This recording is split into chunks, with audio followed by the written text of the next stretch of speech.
Cuando yo empecé con mi trabajo lo que intentaba era llenar un poquito más de magia mi propia vida, porque siempre he considerado que la magia y la fantasía son importantes. Mi nombre es Álvaro y soy escultor y me dedico al diseño de criaturas fantásticas bajo el nombre de Fuego Fatu.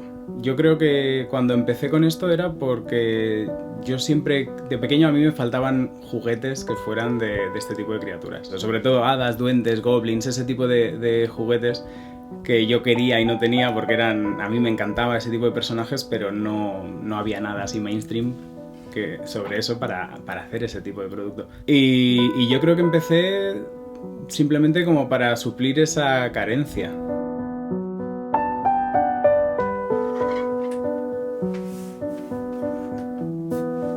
Simplemente un día que vi una imagen de Toby Fraud que tenía un duende que había hecho él y pensé, ¡buah! Él, por ser hijo de quien es, puede hacer estas cosas y yo no. Así que esa noche cogí e hice mi primer duende.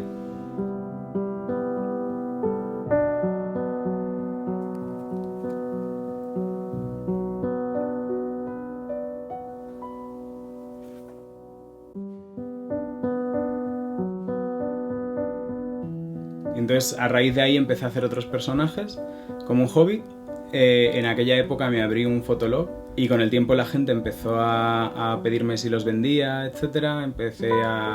Me contactaron de algún evento para poner un stand y con el tiempo acabé dedicándome a ello profesionalmente. Me enfoqué principalmente en promocionar mi trabajo a través de redes sociales, primero por Facebook, que era lo que más se llevaba en ese momento, y más tarde en Instagram, que es donde principalmente promociono mi trabajo actualmente. Hay algunos que simplemente lo compran como un elemento decorativo, pero luego hay otros que buscan algo similar a lo que buscaba yo cuando empezaba, que era ese sentido de maravilla, como el intentar traer algo mágico al mundo real para jugar a creértelo. Compran las criaturas y entonces se las llevan de viaje, les hacen fotografías, suben fotos como si fueran sus mascotas.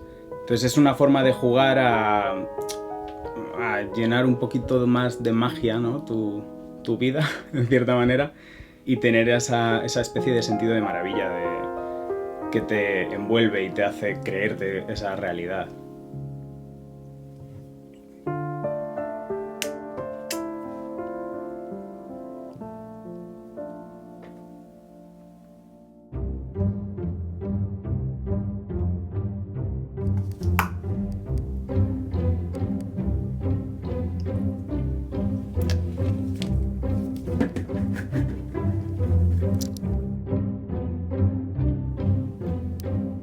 Bueno, esta criatura es una criatura mitológica filipina que yo he interpretado como yo he querido. Las descripciones que hay de los Sigvin realmente son bastante vagas y hay varias características comunes, como que tienen las patas traseras más largas que las patas delanteras, que tiene una cola muy larga y que tiene unas orejas muy largas.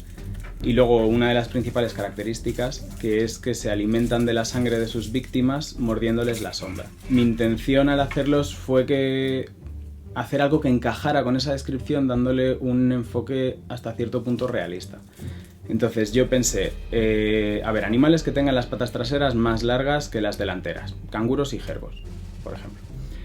Y entonces a raíz de la idea del jerbo empecé a pensar que una criatura que se alimenta mordiendo las sombras de sus víctimas puede tener muchos más recursos para alimentarse si vive en una ciudad donde hay iluminación artificial, porque se supone que es nocturno.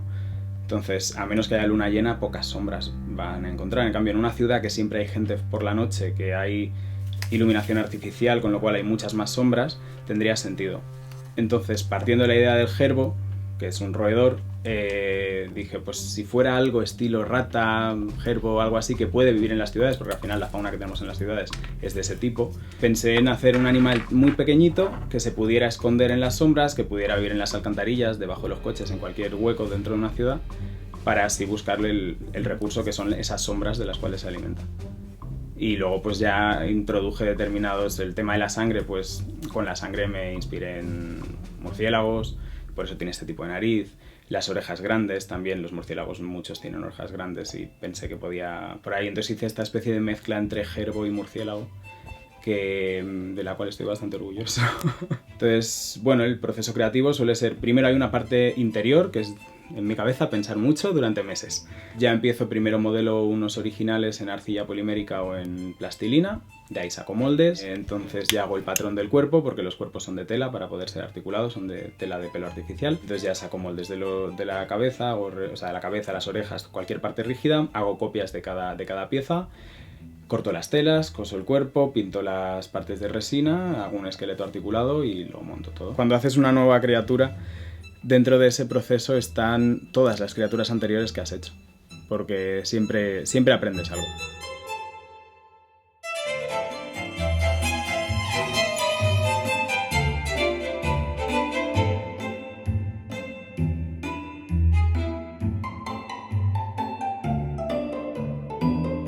Para mí es algo que siempre me ha ayudado y que yo quería en mi vida, entonces empezó siendo un proyecto para llenar mi vida de magia y acabó convirtiéndose en un proyecto para llenar de magia la vida de otras personas.